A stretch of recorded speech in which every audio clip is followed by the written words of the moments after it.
Hello, and welcome to Modern Skills in English. Today, we're talking about something almost everyone finds difficult: what to do right after you've made a mistake. I messed up. I missed a really important deadline for a group project, and now my team is behind. My professor is disappointed. Everyone is stressed because of me. I feel terrible. I know I need to apologize, but I just want to avoid everyone. Every time I think about what to say, my mind goes blank. What can you possibly say to make a situation like that better? That feeling is incredibly common, Mark. The instinct to hide after a mistake is powerful. Most people think the goal of an apology is to get forgiveness, to make our own bad feelings go away. Exactly. I want them to say it's okay so I can stop feeling so guilty. That sounds reasonable. But what if the purpose of a great apology isn't about getting forgiveness? What if it's about rebuilding trust? Rebuilding trust? I hadn't thought of it like that.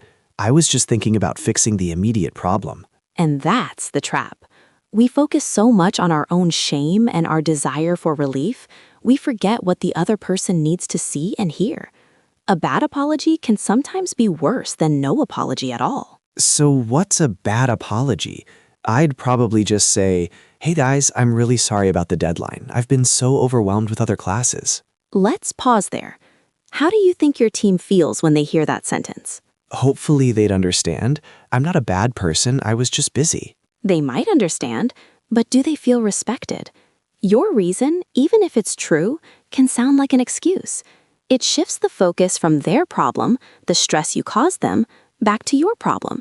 It's a very subtle way of saying, my reasons are more important than your feelings. Ouch. Okay, I see that. It sounds defensive. So what's the alternative? Do I just say I'm sorry and nothing else?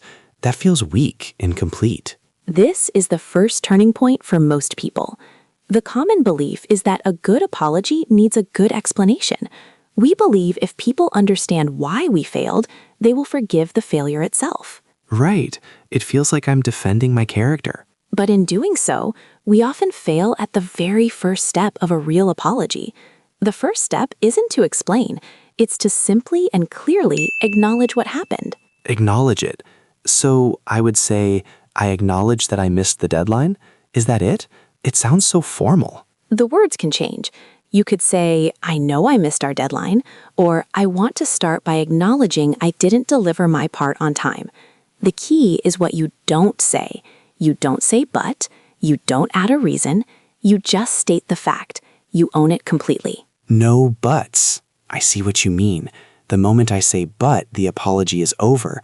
The first part becomes meaningless. Precisely. A clean start with no excuses shows the other person you are not running from the problem.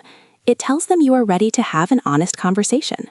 Okay, so I start by acknowledging I missed the deadline. I can do that. Then what? I still feel like I need to say I'm sorry. You do, but how you say it matters immensely.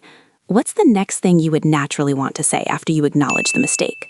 I'd say, I really didn't mean for this to happen. I feel awful about it. Again, that is a very human thing to say. We want to be clear that our intentions were good. We believe if they know we didn't want to cause harm, they shouldn't be so upset. Yes, because intent matters, right? It matters to us, the person who made the mistake. But to the person who was affected, your intention is invisible. All they can see is the result. All they can feel is the impact of your actions. A weak apology focuses on your intentions. A strong apology focuses on their impact. So instead of saying, I didn't mean to make you all stay up late, I should focus on how they were affected? Exactly. Think about it. When you say, I didn't mean to, you are asking them to manage your feelings of guilt. But if you say, I understand that because of my delay, you all had to work late and are under more stress, what does that communicate? It communicates that I see them. I see their frustration.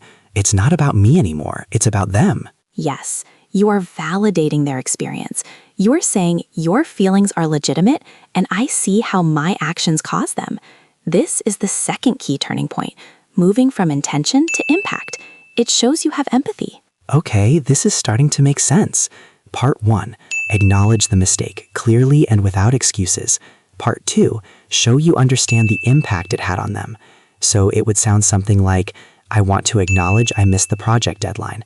I know this has created extra stress and work for all of you. How does that feel to say compared to your first version? It feels harder, more vulnerable, but it also feels more honest, more real. It's like I'm not trying to protect myself. And your team will feel that. They will see that you're not trying to escape responsibility. But there is a third part, and it's the one that truly separates a good apology from a great one. So after I do all that, isn't it done? I've owned it, I've shown I understand how they feel. For many, this is where the apology ends. We say our piece, and then we wait, hoping for a thank you or it's okay.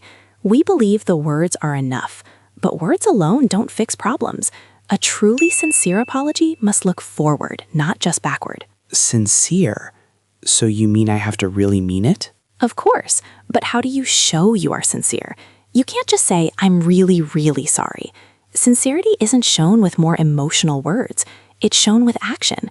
The third part of a great apology is to offer a way to help fix the problem. You need to show you are ready to help restore what was broken. Restore? You mean restore the project or their trust in me? Both. Trust is restored through action. So after acknowledging the mistake and the impact, you can ask, what can I do to help fix this? Or even better, you can come with a plan. For example, to help get us back on track, I have already completed my section and I will stay late tonight to help anyone who needs it. That makes so much sense. It changes the apology from a passive, backward-looking statement into an active, forward-looking solution. It's not just words, it's a promise. Exactly. It shows you are taking ownership of the solution, not just the problem. But what if this whole thing, this three-step process, sounds robotic? Acknowledge, impact, restore. If I follow a formula, won't it sound fake? And what if I do all that and they are still angry? What if they don't accept it? That is the real fear, isn't it? The fear of rejection. First, it's not a script. It's a framework for thinking.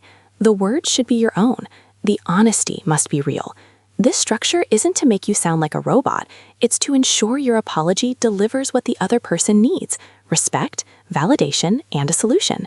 It ensures your good intentions are actually communicated effectively. And what if they're still angry? They might be. You cannot control their reaction. A great apology is not a magic key that unlocks instant forgiveness. Its purpose is not to manage their emotions. Its purpose is to demonstrate your character. It's to show them who you are in a moment of failure.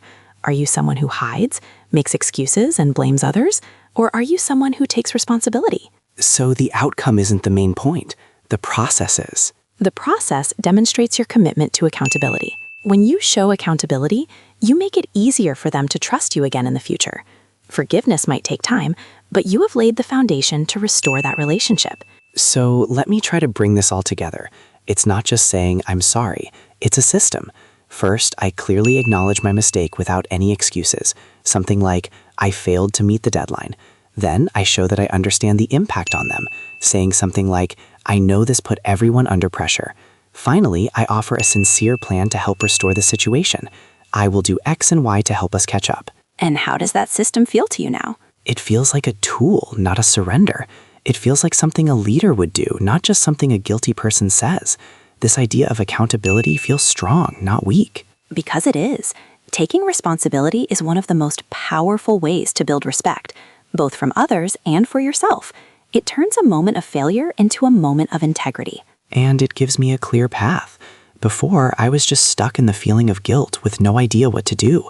I didn't know how to translate I'm sorry into something useful. Now I see that a sincere apology is not just about feeling sorry. It's about doing something to make it right. It seems you found a core of it. The goal isn't to be perfect and never make mistakes. The goal is to be reliable, even when you're not perfect. Right. And to be someone who doesn't run away from the impact I have on others. I need to acknowledge it. It's my responsibility to help restore the trust. Exactly. And that shift in thinking is everything. Okay, I know what I need to do now. It's still going to be a hard conversation, but it doesn't feel impossible anymore. It feels clear. To everyone listening, we hope this conversation was helpful.